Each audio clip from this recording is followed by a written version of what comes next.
بسم الله الحمد لله وصلى الله وسلم على سيدنا محمد رسول الله أما بعد.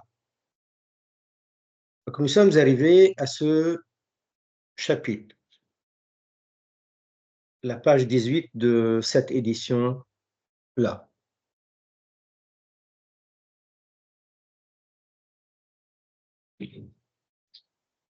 Alors, régulièrement, il sort des éditions nouvelles, mais tout n'est pas sous forme de PDF.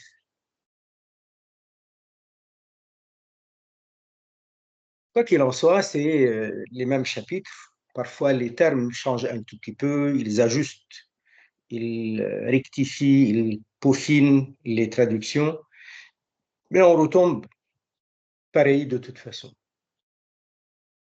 Chapitre. Il est du devoir de chaque personne responsable d'accomplir tous les actes que Allah lui a rendus obligatoires. Il est de son devoir de les accomplir conformément à ce que Allah lui a ordonné de faire, en effectuant leurs piliers, en remplissant leurs conditions de validité et en se gardant des choses qui les annulent. Ça, c'est une règle générale.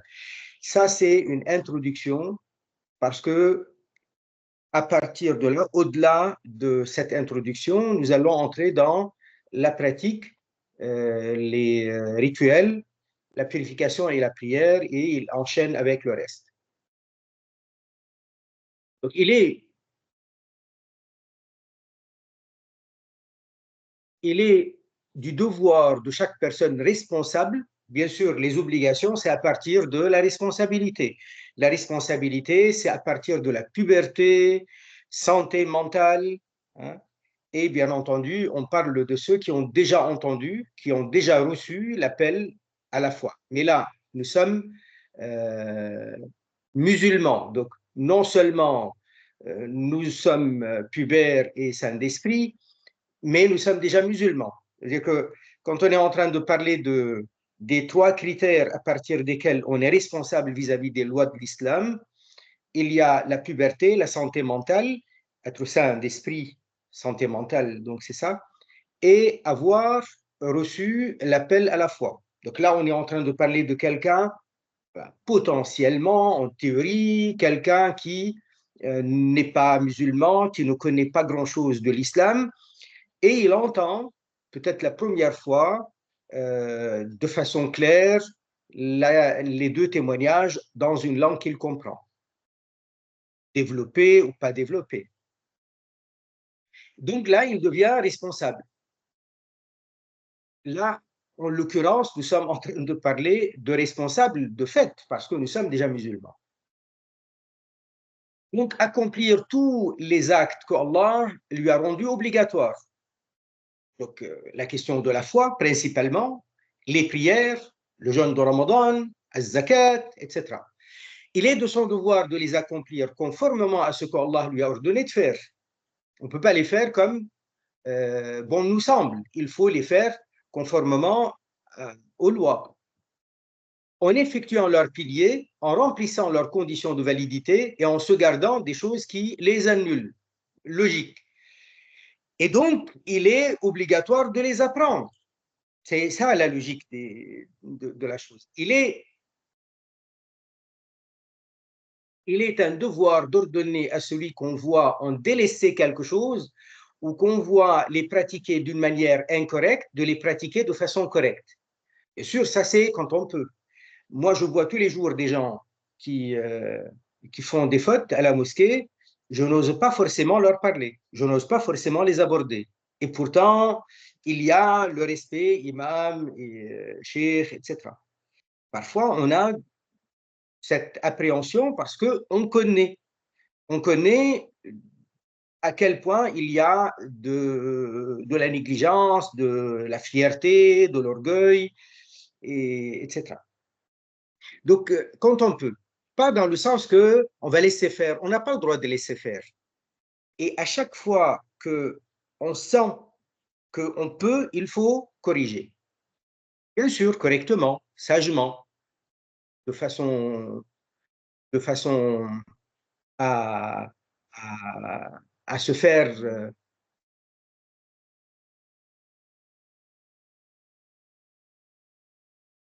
Alors, ceux qui n'arrivent pas à avoir, enfin, je disais avec tact, ceux qui n'arrivent pas à avoir Skype,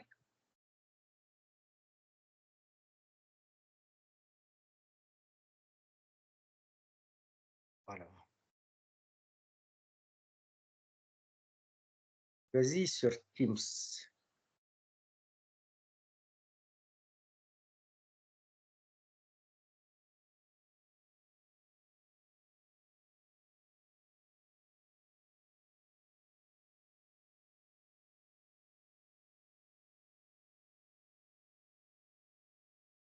Ceux qui n'arrivent pas à avoir, à ouvrir Skype, peuvent aller directement sur Teams. Teams, c'est en parallèle, ça fonctionne pareil.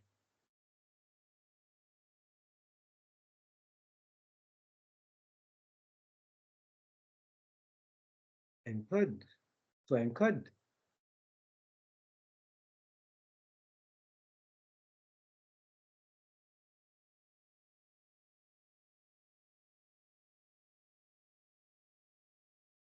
Un code.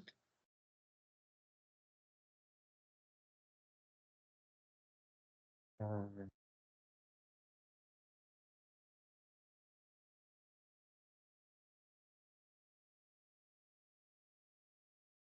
et puis,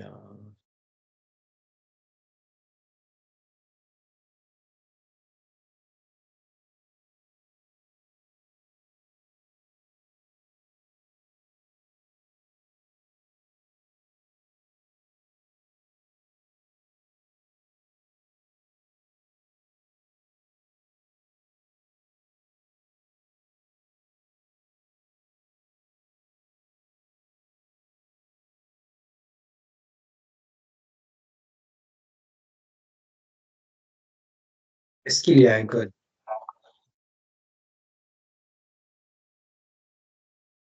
Il n'y a pas de code, mais c'est vrai ce qu'elle a dit. Moi, l'autre jour, j'ai essayé de rentrer, ça ne marchait pas. Et voilà, donc il y a un bug ou quelque chose.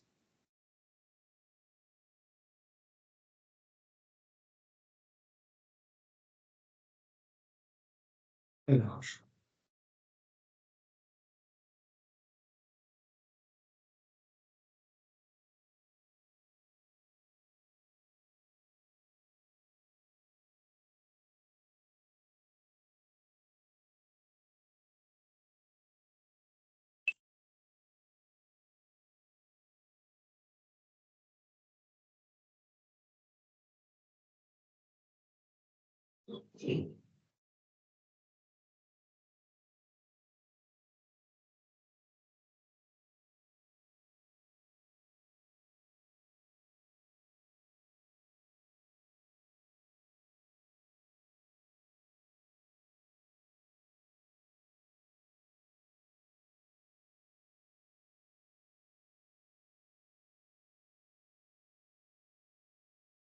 c'est quoi son nom?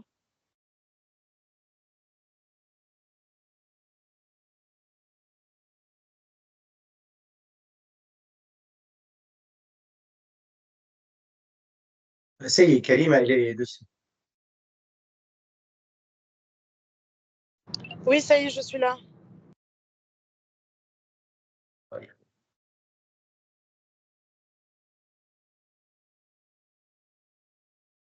Est-ce que vous m'entendez bien? Oui.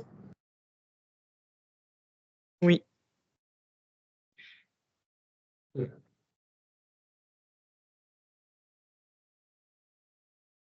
Ok, c'est bon. Donc,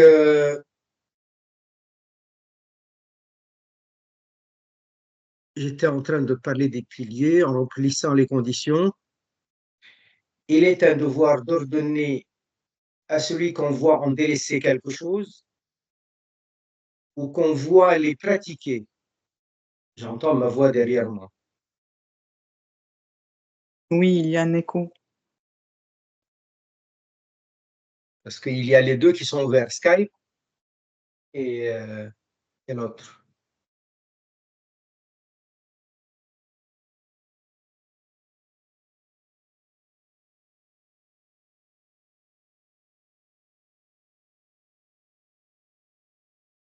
On fait un blocage.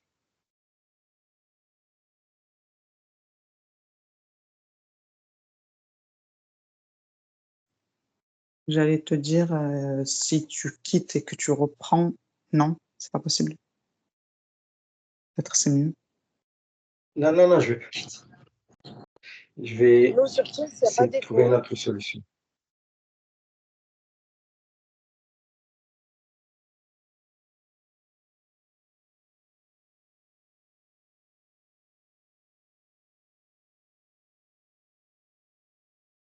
Est-ce que là, c'est bon? C'est bon maintenant? C'est toujours le même son, la même chose. On entend. J'ai peur de quitter Teams.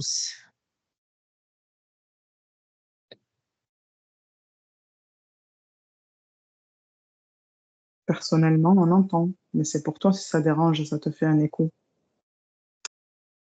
Vous, ça vous dérange? Non,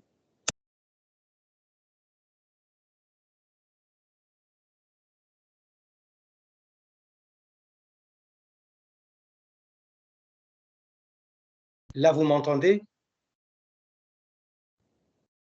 oui, Oui, Mais il y a toujours de l'écho. oui, moi, je l'entends pas l'écho. moi j'entends l'écho. Mais on continue. On continue.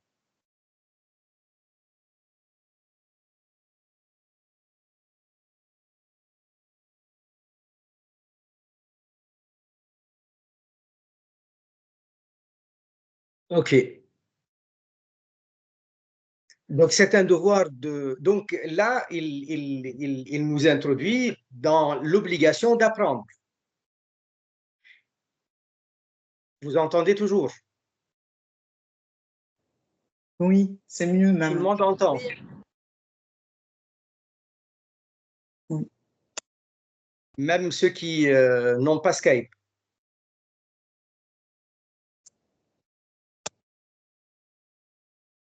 Oui, oui, moi, j'entends très bien. OK, on continue. Donc, il est en train de nous introduire dans l'obligation d'apprendre. Et quand je disais il faut corriger, je vois des gens qui font des fautes, mais je n'ose pas forcément les corriger parce qu'on a l'expérience avec des gens voilà, qui n'acceptent pas facilement. Mais quand on voit qu'on arrive à donner le conseil, il est obligatoire de le donner. Il est un devoir donc d'ordonner à celui qu'on voit en délaisser quelque chose ou qu'on voit les pratiquer d'une manière incorrecte, de les pratiquer de façon correcte. C'est un devoir de les contraindre à le faire si on en a la capacité. Alors, qui je peux contraindre? Franchement, celui que je peux influencer, et je sais très bien que ça ne va pas faire de dégâts, ça ne va pas poser de problème. En général, on a la possibilité de le faire avec nos enfants, avec nos neveux, avec les petits qu'on connaît, même avec des amis. Mais il y en a, on ne peut pas, parce qu'on n'a pas un pouvoir. Parfois, on arrive à le faire parce qu'on a une certaine autorité et les gens nous respectent. Voilà. La question de contraindre, ça veut dire quoi? C'est-à-dire, je vois quelqu'un qui est en train de faire des dégâts, je l'arrête, peut-être par la force. Mais les fautes ne sont pas les mêmes. On n'est pas dans le même statut, dans la même gravité. Lorsque je vois quelqu'un qui est en train de faire une faute par rapport à la prière, ou lorsque je vois quelqu'un qui est en train d'agresser quelqu'un d'autre. C'est pas le même niveau de je veux dire, de force, de puissance, d'intervention physique de ma part. Voilà. Sinon, il est un devoir de les réprouver dans le cœur, dans le cas où on est dans l'incapacité de contraindre ou d'ordonner. Ceci étant le minimum que la foi exige, c'est-à-dire le moins que l'on doive faire en cas d'incapacité. Alors, ça, c'est à partir d'un hadith. Le prophète, alayhi salatu salam, il dit, tu vois quelqu'un qui est en train de faire du mal, tu dois le contraindre à arrêter par la force. tu ne peux pas, c'est avec la parole. Tu ne peux pas, c'est tu réprouves dans le cœur. Et le prophète, alayhi salatu wassalam, il dit وَذَلِكَ أَضْعَفُ الْإِيمَانِ.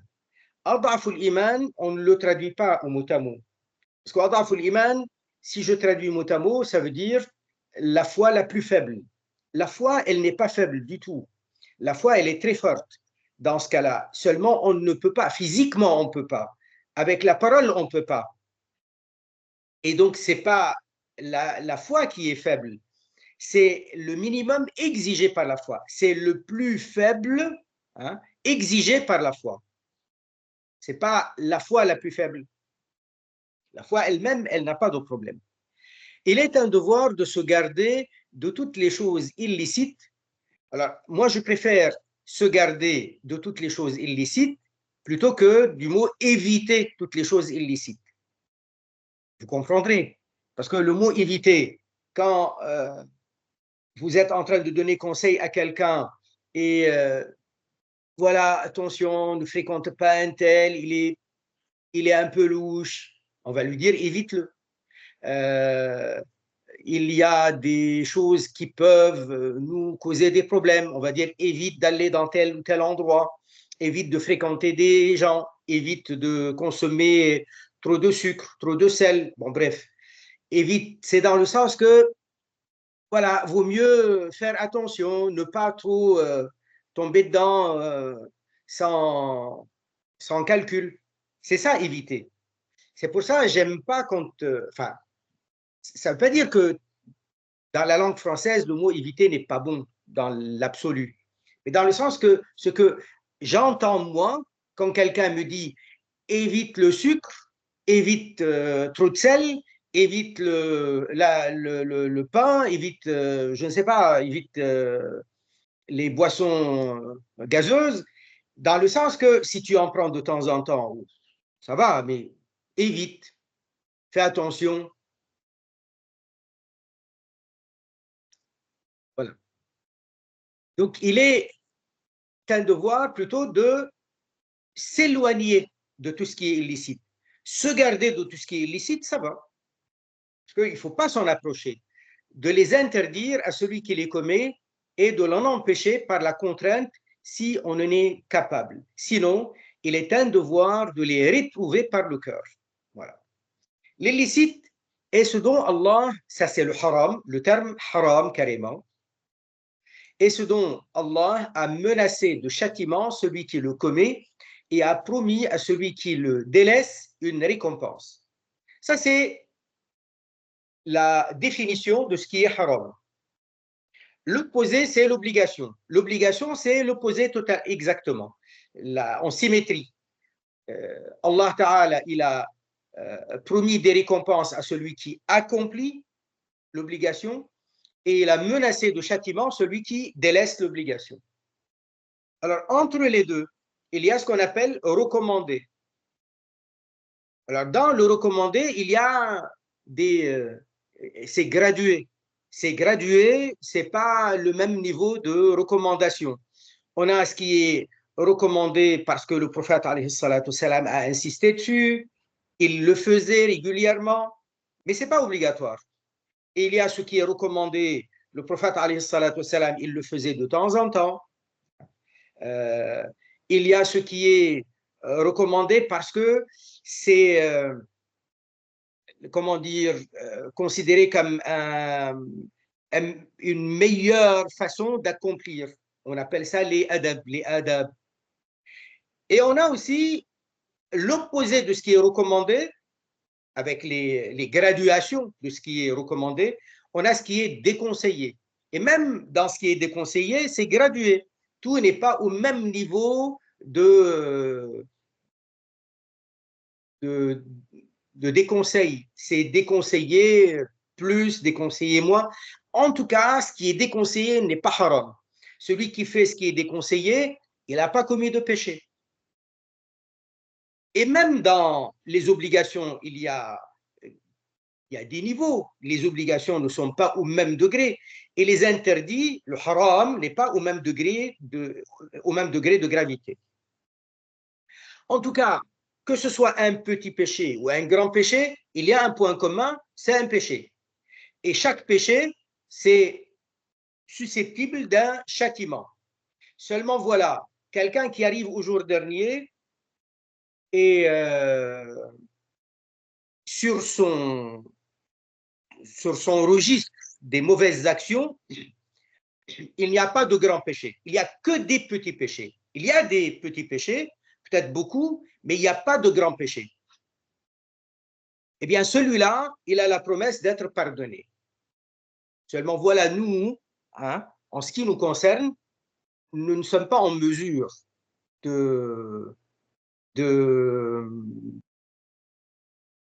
comment dire, de nous garantir à nous-mêmes que qu'on n'a pas fait de grands péchés. Parce que vous savez, le petit péché peut se transformer en grand péché. Ça dépend de si c'est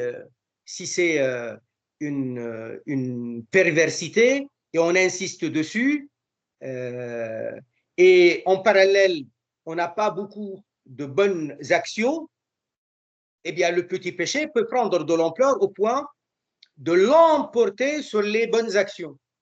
Dans ce cas-là, ça devient un grand péché. Le petit péché, l'imam Ash-Shafi'i, il dit, le petit péché qu'on paye, et on dépense de l'argent pour le commettre, ben, il devient un grand péché. Le mensonge qui n'a pas d'impact, comment dire, préjudiciable par rapport aux uns et aux autres. Ça veut dire il n'y a pas de conséquences sur la morale ou la dignité. Ça veut dire que ça ne touche pas les autres. Il n'y a pas de conséquences sur les autres. On considère ça comme un petit péché. Si quelqu'un, il jure par Allah Azza wa Jal que c'est vrai. Il dit Wallah, c'est vrai. Dans ce cas-là, il va devenir un grand péché. Bref, vous savez, parmi les grands péchés, il y a l'orgueil. Parmi les grands péchés, il y a l'orgueil. Et l'orgueil, par définition, c'est quoi? C'est refuser la vérité à celui qui nous l'énonce et mépriser les autres. Mépriser, ça veut dire la dégradation, l'humiliation, le mépris. Voilà enfin, j'avais dit le mépriser. Donc, mépriser, c'est une insulte peut paraître, comment dire, de nos jours, avec le langage très courant, les gens, ils sortent très facilement idiot, imbécile, tu comprends rien, eh ben, dégage de là, enfin, des termes qui peuvent paraître encore, ce que je dis, est encore gentil en comparaison à ce qu'on entend régulièrement. Ben, ça, lorsque ça touche le cœur de quelqu'un, c'est du mépris. Lorsque ce n'est pas des amis qui sont vraiment très proches et ils ne se blessent pas avec ça. Donc, ça peut être quelqu'un qu'on affecte sérieusement et sévèrement avec espèce d'âne, espèce de bourrique, des insultes que les gens parfois ont l'habitude de sortir comme ça, comme si c'était une chose facile et simple, quoi. Donc, lorsque il y a un dénigrement, un rabaissement, une humiliation avec ce genre de terme, ça s'appelle donc du mépris. Ça rentre dans ce qu'on appelle l'orgueil. Et l'orgueil est un grand péché. Donc, c'est très difficile c'est très difficile pour quelqu'un de voir son mauvais côté, son côté sombre. Parce qu'on a souvent une motivation avec un peu de justificatif derrière. Et donc, on ne se voit pas en train de faire le mal. Ça passe comme si c'était un peu justifié par-ci, un peu amoindri par-là, atténué par-ci, etc. Donc, que quelqu'un dise, moi, je sais exactement combien de fautes j'ai commises, c'est difficile, ça. C'est plutôt une utopie. À moins que ce soit des awliya. Les awliya, oui, ils comptent parfois tout dans leurs actions, dans leurs gestes. Mais ce n'est pas notre cas. Donc, arrivé au jour dernier, on va découvrir beaucoup de choses. Allah Azza wa Jal, il a dit dans le Coran Al-Karim combien ça va être l'étonnement des gens quand ils seront exposés à la présentation des actes. Et Allah Ta'ala, il dit Ahsahu Allahu wa nasuh. Allah, il l'a listé, enfin, il a tout exposé exhaustivement. Wa nasuh, quant à eux, ils l'ont déjà oublié. Et Allah Azza wa Jal, il dit que les gens injustes, ils vont dire Ma li hadha al-kitabi, qu'est-ce qu'il a ce livre, ce registre? La yughadiru saghiratan wa la kabiratan illa ahsaha. Il ne laisse de côté ni petits actes, ni grands actes sans le compter. Wa wajadu ma amilu hadira. Ils trouveront donc tout ce qu'ils ont fait hadira, présent devant eux. Wala yadhlimu rabbuka ahada. Allah Ta'ala n'est injuste avec personne. Etc. Donc, à nous de nous purifier tout le temps par le repentir. Même si on a oublié, il y a des actes que nous avions déjà oubliés, qu'on s'efforce de se dire au moins, voilà, toutes les fautes, tous les péchés, toutes les désobéissances, Inch'Allah Ta'ala, je ne reviendrai plus dessus, je regrette, etc. Le problème qui va rester, c'est quand on a été mauvais envers les gens. Alors, on a beau l'oublier, ça, c'est quelque chose qu'on ne peut effacer qu'avec un pardon de la part de nos victimes. Ça veut dire que quand je dis victime, ce n'est pas forcément parce que j'ai giflé quelqu'un. Oui, c'est une injustice très grave. Bousculer quelqu'un, c'est grave. Blesser quelqu'un, c'est très grave. Mais ça peut être aussi avec un regard de travers. Un regard qui passe pas. Un regard qui, voilà, désobligeant, qui a humilié, qui a vexé, etc. Voilà. Que Allah Ta'ala nous pardonne, que Allah Azza wa Jal arrange nos situations et que, voilà, qu'on arrive au jour dernier sans péché, Inch'Allah. Donc, ça c'est pour faire un rappel par rapport au péché d'une manière générale. La purification et la prière. Donc là, on entre dans ce qu'on appelle les ibadat. Les ibadat, ça veut dire les rituels, les pratiques rituelles. La purification et la prière. Chapitre. Parmi les devoirs, il y a 5 prières pendant le jour et la nuit. Ça, c'est les prières obligatoires quotidiennes. Al-Zuhr. Donc, il a commencé par Al-Zuhr, il n'a pas commencé par Al-Subh. Ça, c'est l'habitude de beaucoup de fuqaha. On trouve ça partout dans les livres des fiqh shafi'i, ils commencent toujours par le Zuhr. Dans les autres madhahib, généralement pareil, ils commencent par le Zuhr. Parce que le hadith qui parle des horaires des prières, c'est le prophète sallallahu alayhi wa sallam, il dit que le lendemain, après le retour du prophète alayhi salatu salam du voyage nocturne et de l'ascension dans les cieux, Jibril est venu à lui au début de Al-Dhuhr. Au début. Donc, il lui a montré comment commence, à quel moment exactement commence l'heure de Salat Al-Dhuhr. Et il a fait avec lui Salat Al-Dhuhr. Après, il est revenu à la fin du temps d'Al-Dhuhr et au début de l'Asr. Et pareil, il lui montre le début de l'Asr, la fin d'Al-Dhuhr, le début de l'Asr. Et puis après, il revient au début de l'Maghrib. Et puis après, il revient au début de l'Isha. Et puis après, il revient au début de As-Subh. On peut dire al-subh comme on peut dire al-fajr. Al-subh et al-fajr, c'est le nom du temps. C'est le nom de la prière, mais par rapport au temps. Par rapport à ce moment-là. Le moment, c'est le moment de subh. C'est le moment de al-fajr. C'est la même chose.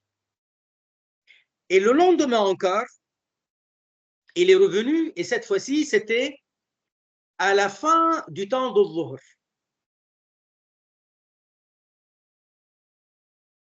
D'accord? Donc, ce n'était pas encore le Asr. C'était pas encore le Asr. Il est venu encore, il était encore le Dhuhr vers la fin, pour ne pas dire la fin. Vers la fin, et il a fait avec lui al Dhuhr à la fin du temps de Dhuhr. Et pour le Asr, il est venu vers la fin. Ça veut dire au moment où, avant que le soleil commence à devenir pâle, trop jaune, voilà, faible. Et pour le Maghrib, il est revenu au même temps que le premier jour. Ça veut dire, il n'est pas venu à la fin du temps de Maghrib, il est revenu pareil au début du temps de Maghrib. C'est pour dire à quel point le temps de Maghrib, il est court. Parce que parfois, le temps de Maghrib, c'est 1h30, parfois c'est 1h20, parfois c'est 1h15. Ça dépend des pays. Et ça dépend des saisons. Et puis après, il est venu à la fin du temps de l'Aïcha. Et il est venu vers la fin du temps de Subh, ça veut dire un peu avant le lever du soleil. Et donc, le premier jour, il a fait la prière avec lui au début du temps de chacune des 5 prières. Et le lendemain, il a fait la prière avec lui vers la fin du temps de chacune des 5 prières, sauf Al-Maghrib, où il est revenu au même temps. Jusque-là, c'est bon. Donc, comme le hadith, il cite le Dhuhr en premier, les fuqaha, ils ont l'habitude de citer Al-Dhuhr en premier.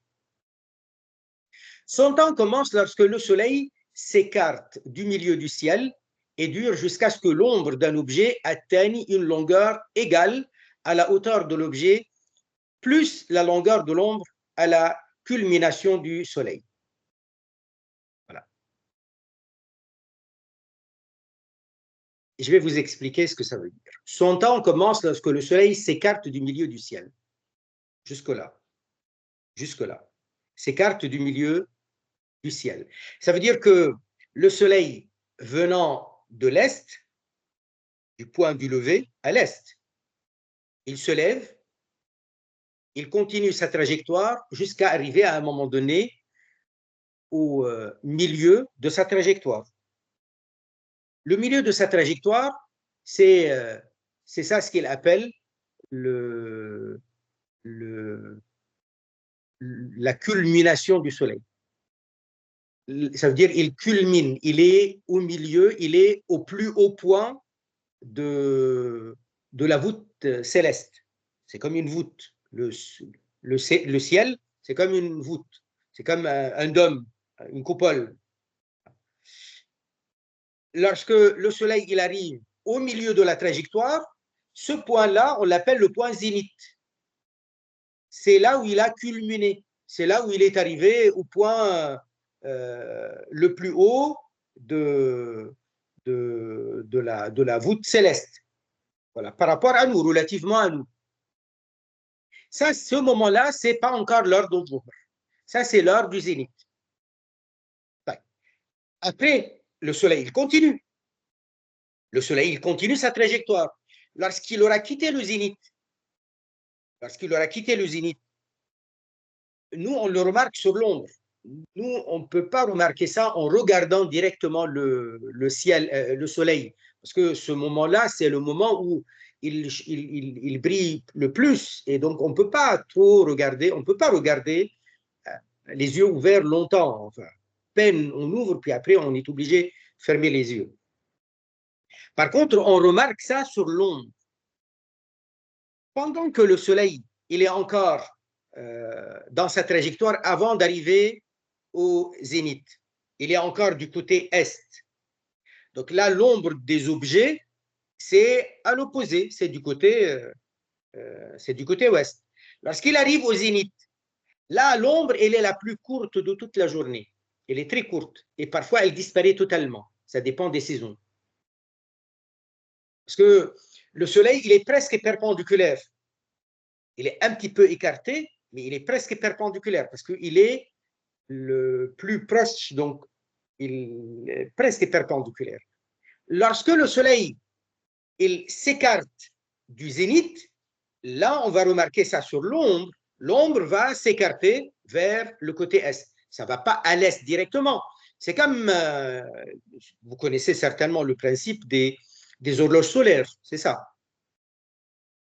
Donc, c'est comme une aiguille. L'ombre, c'est comme une aiguille qui est en train de bouger, mais ça va aller du côté est. Donc, à partir du moment où le Soleil, son temps commence lorsque le Soleil s'écarte du milieu du ciel. Ça y est, le Soleil est arrivé au milieu, c'est le zénith. Il s'écarte, comment on le voit nous? On le remarque sur l'ombre. L'ombre a quitté et a commencé à aller du côté de l'est. C'est comme une aiguille qui est en train de bouger, mais ça va du côté, ça tend vers l'est. Ça, c'est le moment, on l'appelle en arabe az-zawal. Et d'ailleurs, l'horloge solaire dans le langage arabe, on l'appelle mizwala. Mizwala, ça vient du mot zawal.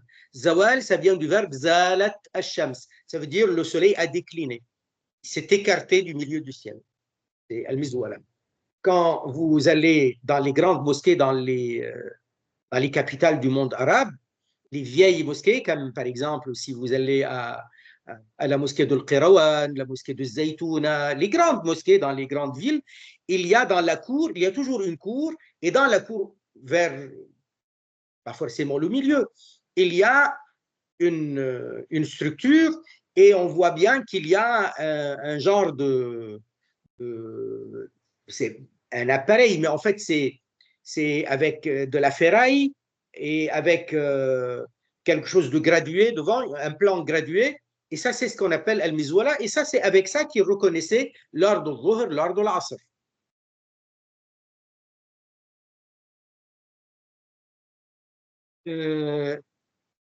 Et donc l'heure de dhuhr a commencé avec ça et dure jusqu'à ce que l'ombre d'un objet atteigne une longueur égale à la hauteur de l'objet. Un objet comme celui-ci, il fait, allez, on va dire 5 cm, ce qu'on met dans les mosquées, 5-6 cm, 10 cm, ils ne le font pas très grand.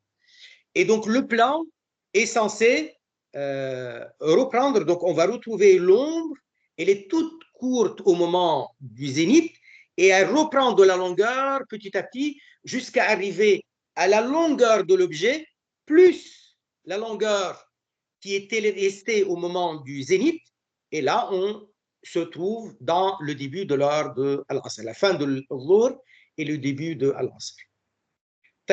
C'est quoi cette histoire de une longueur égale à la hauteur de l'objet? Si c'est 5 cm, donc ça va être 5 cm, 1 mètre, c'est 1 mètre, etc. Plus la longueur de l'ombre à la culmination du soleil, au moment où le soleil était au zénith.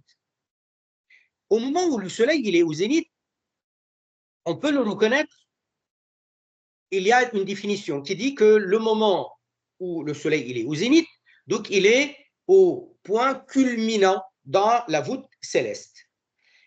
Alors, oui, mais ça, je ne peux pas le voir à l'œil nu en regardant le soleil. Je ne peux pas regarder le soleil. Comment je peux calculer avec l'œil? Je ne peux pas prendre de mesure non plus pour mesurer la distance parcourue et la distance qui reste. Comment je peux faire? En fait, il y a quelque chose de très simple. Il y a un principe. Nous sommes, nous, ici, en Europe, nous sommes, même d'ailleurs en Tunisie, en Afrique du Nord, dans les pays du Moyen-Orient, on est dans l'hémisphère nord. L'hémisphère nord, si vous voyez la carte de la Terre, comment on présente la Terre avec les lignes qu'on appelle les longitudes, les latitudes, ce qui est en large, et les longitudes, c'est ce qui est en long.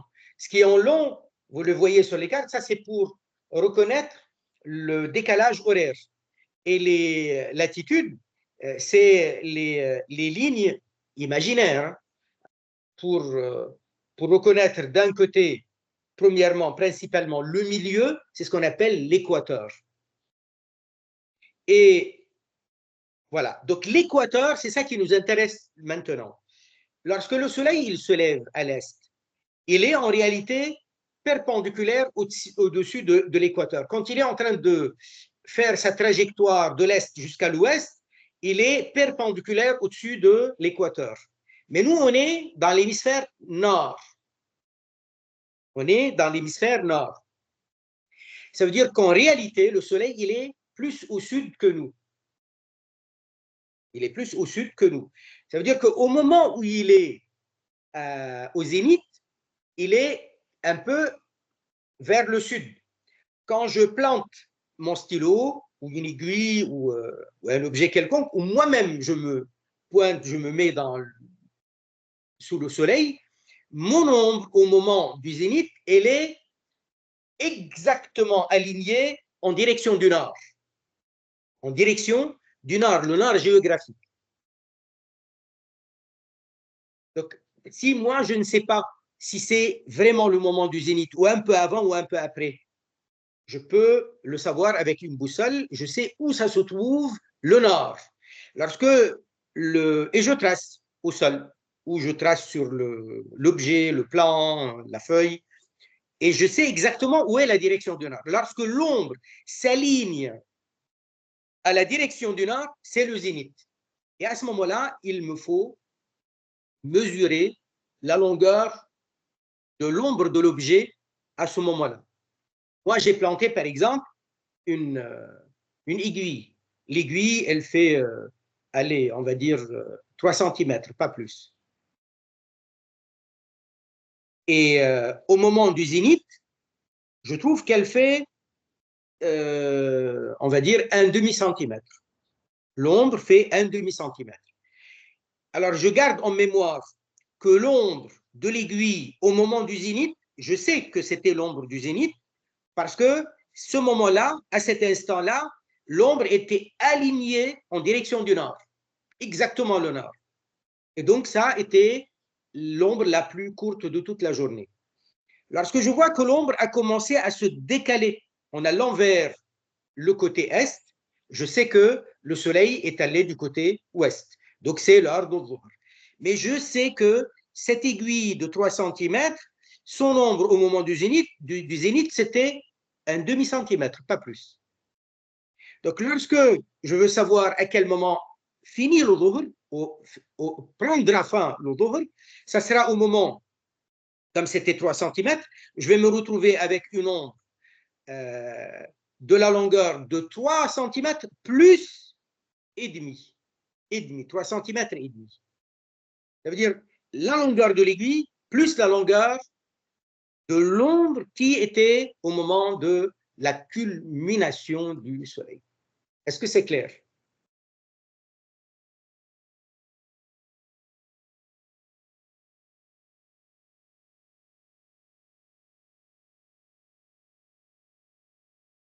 Est-ce que c'est clair?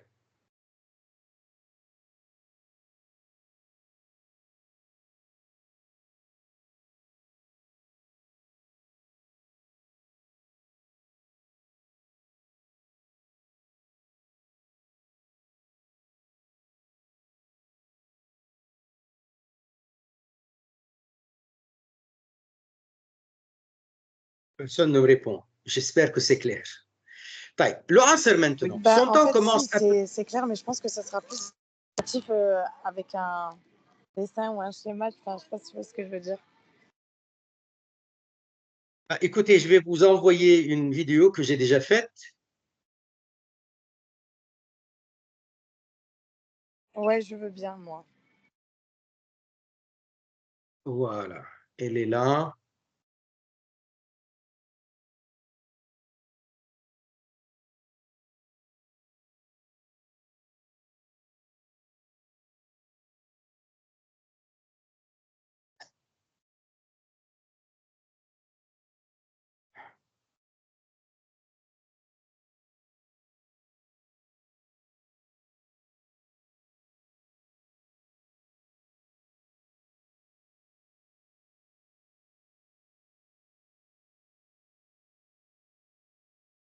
Est-ce que tout le monde l'a reçu?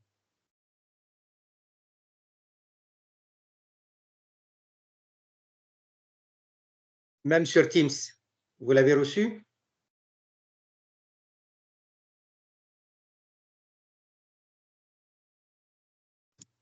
Oui. Même sur Teams? Oui, même Ok, sur Teams, donc je l'ai celle-là, reçu. hein? J'ai dit oui, même sur Teams, je l'ai reçu. Ok, donc vous regardez, elle n'est pas longue, elle fait moins de 10 minutes et on voit bien. Je pense que j'ai été clair dessus.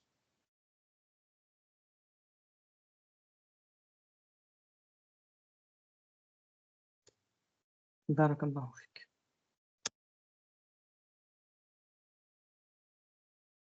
L'Asr, son temps commence après la fin du temps de Dhuhr.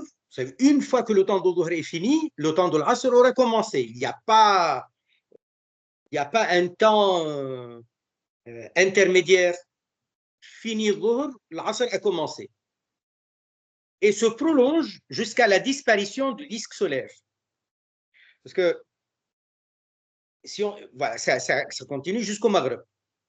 Normalement, nous, on arrête, on fait attention à faire le Asr suffisamment tôt, pas à la dernière minute, parce que c'est déconseillé de retarder l'Asr beaucoup en se rapprochant trop de l'heure de Maghreb. Mais c'est toujours le temps de l'Asr. Tant que le Maghreb n'a pas commencé, c'est toujours l'heure de l'Asr. Donc, lorsque vous voyez le soleil est en train de se coucher, ce n'est pas encore le Maghreb, c'est encore le temps de l'Asr. Mais c'est déconseillé de négliger l'accomplissement de l'Asr jusque-là. Donc, on est appelé à faire l'Asr avant que le soleil ne commence à devenir pâle. Mais c'est toujours l'Asr. Le Maghreb, son temps commence après la disparition du disque solaire et se poursuit jusqu'à la disparition de la lueur rouge. Alors, surtout ceux qui vivent dans les villes. D'ailleurs, même ceux qui vivent à la campagne, on a parfois ce problème. On ne voit pas forcément le moment de le Maghreb, on ne voit pas, on n'a pas l'horizon dégagé. On a parfois des montagnes, des bâtiments, des quartiers, etc. Et comme on ne voit pas bien, parfois on a plutôt l'horizon est qui est dégagé. Le côté est qui est dégagé. Au moment de le Maghreb, le soleil il est en train de se coucher à l'ouest. Donc c'est là qu'il y a la concentration des lumières. Mais du côté est, le point le plus loin du soleil, ça va être sombre. Sombre, pas noir. Sombre, ça veut dire éteint. C'est gris, où il n'y a pas d'éclat, il n'y a pas de lumière. Donc lorsque on voit du côté ouest que le soleil, peut-être qu'il s'est couché, peut-être qu'il est en train de se coucher, peut-être que c'est fini, peut-être pas encore, on remarque du côté est quand ça devient vraiment sombre. Quand je dis sombre, c'est pas noir, c'est gris, pas de lumière dedans. Il n'y a pas d'éclat, il n'y a pas de lueur. Dans ce cas-là, on sait que le Maghreb a commencé. Ou alors, quand on voit le côté ouest et on voit le soleil en train de se coucher et le disque solaire a disparu, il est vraiment descendu. Quand il y a, on va dire, une montagne, des bâtiments, donc on va calculer, on va dire, ça dépend donc de la hauteur, ça dépend de l'éloignement. Il y a une logique. On va se dire, oui, mais bon, à cette distance-là, j'imagine que l'obstacle qui m'empêche de voir l'horizon plat, l'obstacle, il est haut de combien? Parce que si c'est loin, ce n'est pas haut de beaucoup. Plus on est loin, et plus l'obstacle, même si c'est une montagne, nous paraît quelque chose de pas très haut.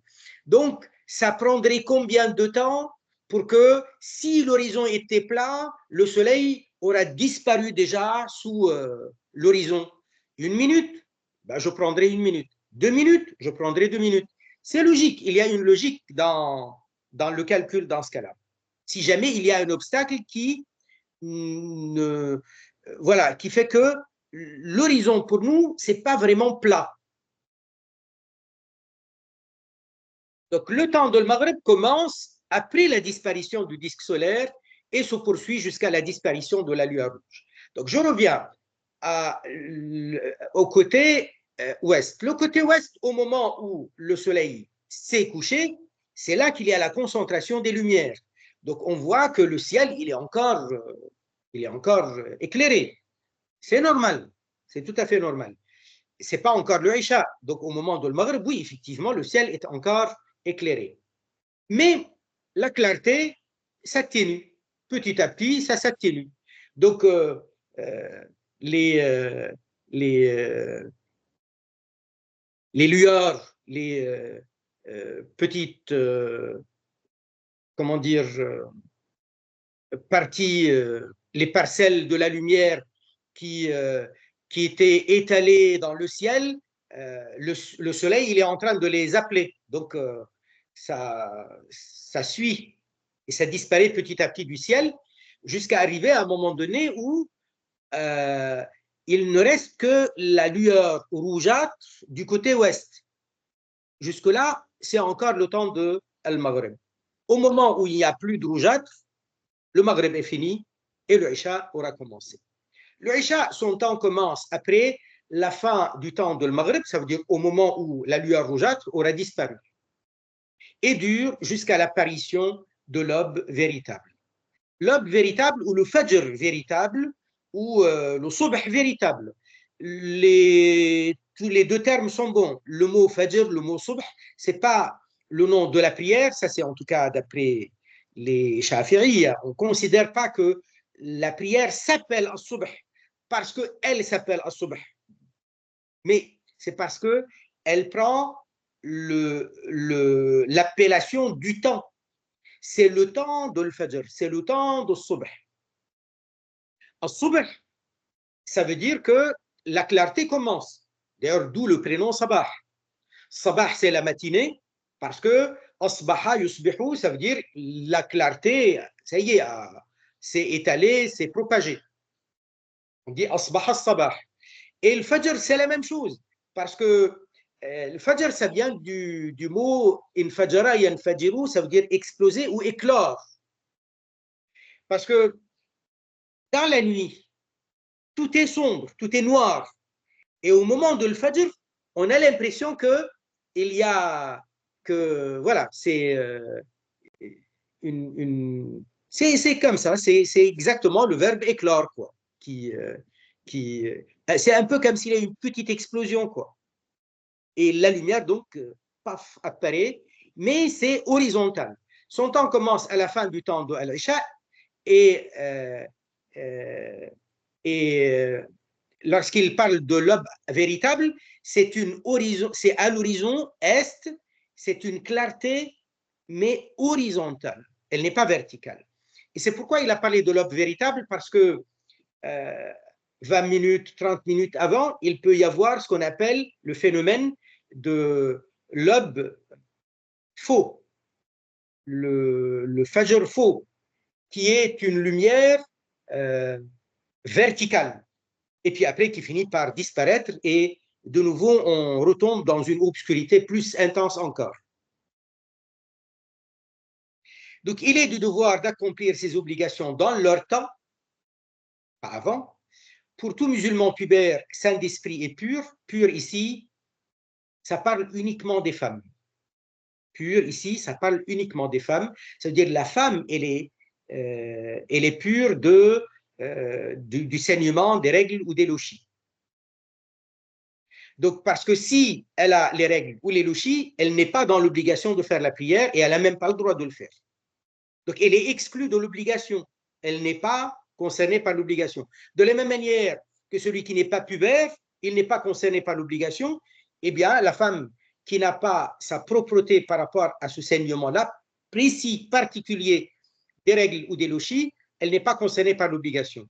Donc là, il est en train d'énumérer les conditions de l'obligation de la prière. Musulman, pubère. Alors pourquoi musulman? Parce que celui qui n'est pas musulman, même s'il fait la prière, ça ne va pas être valable. Et donc nous, on n'est pas appelé à exiger la prière de quelqu'un qui n'est pas musulman. On ne va pas lui dire, viens faire la prière avec nous. Et s'il fait la prière, ça ne va pas être valable. Pour une autre raison, c'est que lorsque c'est un kafir d'origine, un non-musulman d'origine, et il se convertit à l'islam, si c'était une obligation pour lui, comme celle l'est pour nous, au même niveau, quoi, eh bien, il serait donc dans l'obligation de rattraper. Or non, il ne rattrape pas. Alors, est-ce qu'on dit que le kafir d'origine n'est pas concerné par l'obligation de la prière dans l'absolu? Non, pas tout à fait. Ça veut dire qu'il est concerné par l'obligation parce qu'il est concerné par l'islam et par les obligations de l'islam. La seule chose qui l'empêche de les accomplir, c'est le fait, c'est parce qu'il n'est pas musulman. Donc, il est concerné, mais il y a un statut particulier, ce qui fait que lorsqu'il va devenir musulman, alors qu'il était kafir d'origine, il n'est pas appelé, il n'est pas concerné par le rattrapage.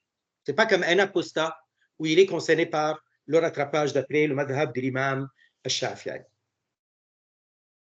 Donc voilà les conditions de l'obligation, avec une particularité quand je dis musulman. Pourquoi? Parce que je dis effectivement, être musulman, c'est une condition de l'obligation, mais pas dans l'absolu. Ça veut dire quoi, ça, pas dans l'absolu? Ça veut dire que même s'il est kafir d'origine, il est concerné par la prière quand même, mais il ne peut pas la faire. Il n'a pas le droit de la faire. Pour la faire, il faut qu'il devienne musulman. Est-ce qu'il est obligé ou il n'est pas obligé? Dans l'absolu, il est concerné par cette obligation comme il est concerné par toutes les obligations, étant donné qu'il est concerné par l'appel universel du prophète sallallahu alayhi wa sallam, par l'appel universel de la foi musulmane. Donc, il est concerné.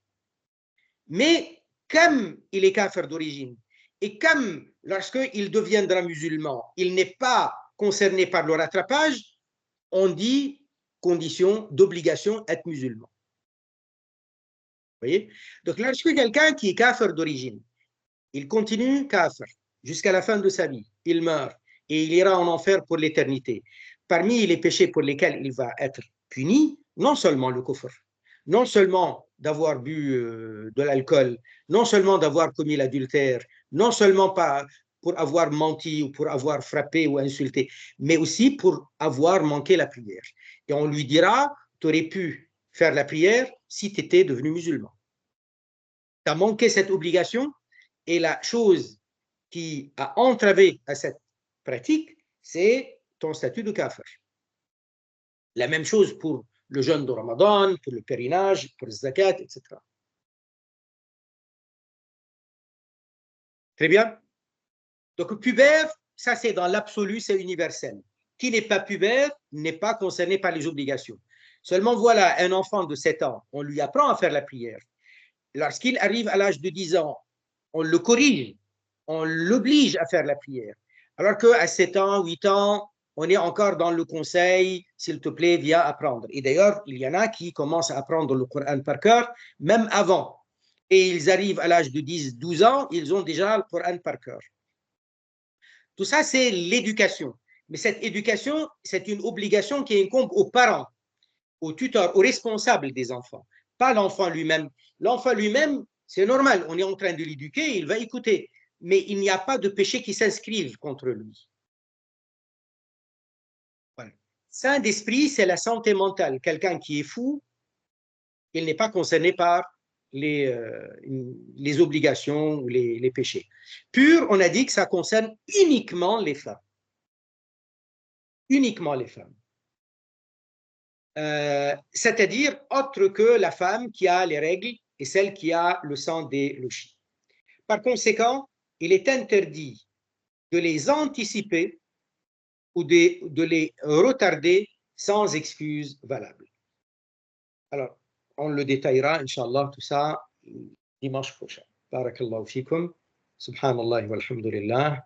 ولا إله إلا الله لا إله إلا الله لا إله إلا الله اللهم صل على سيدنا محمد وعلى آله وصحبه وسلم ورب اغفر للمؤمنين والمؤمنات سبحان ربك رب العزة عما يصفون وسلام على المرسلين والحمد لله رب العالمين السلام عليكم